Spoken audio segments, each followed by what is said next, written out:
Mesto Stupava má za sebou veľmi náročný víkend. Zhruba od štvrťka bojovalo s veľkou vodou. Prišli sme sa spýtať na mestský úrad, čo bolo asi počas toho víkendu najťažšie.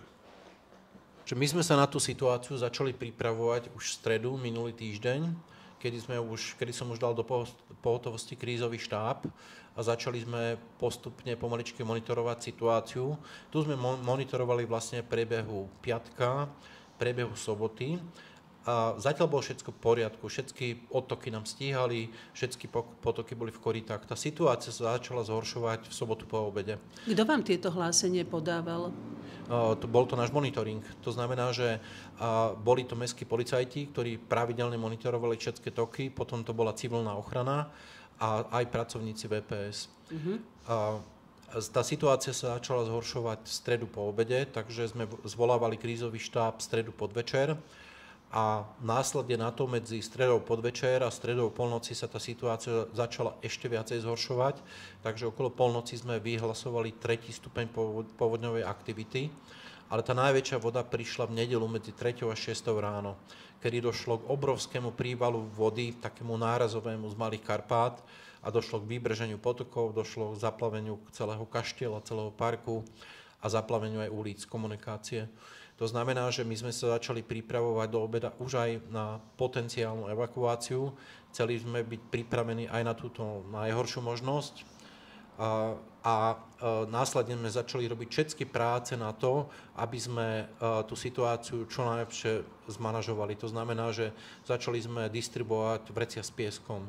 Tuto nám obrovsky pomohli dobrovoľníci, nakoľko v našich silách a v silách ľudí z VPS-ky to už nebolo možné. Oni proste už boli fyzicky vyčerpaní. A vďaka tejto pomoci dobrovoľníkov sa nám podarilo od soboty do nedele distribuovať, myslím, 6 000 vriec s pieskom. To znamená, že robili sme tieto protipovodňou, ale zároveň sme pomáhali ľuďom. Čiže museli sme koordinovať viacero zložiek, hasičov, policajtov, verejnoprospešné služby, ktoré dovážali vrecia s pieskom. Hasiči pomáhali v prípade, že bol niekto zakliesnený.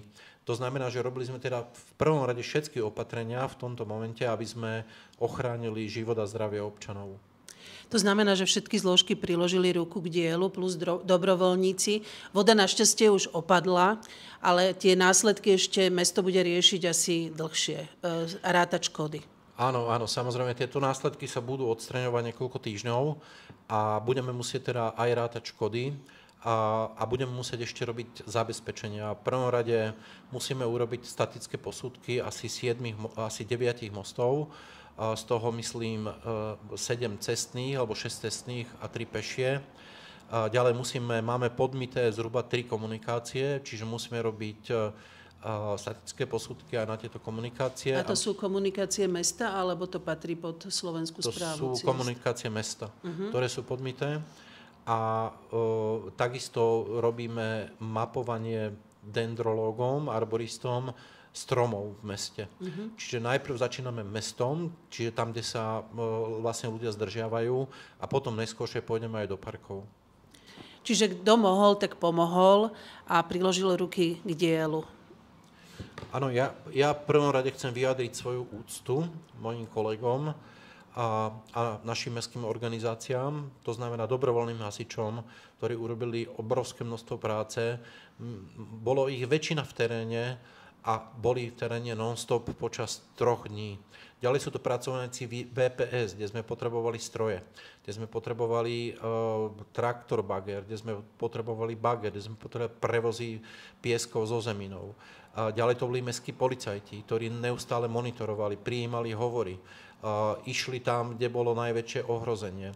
A potom moji kolegovia z úradu.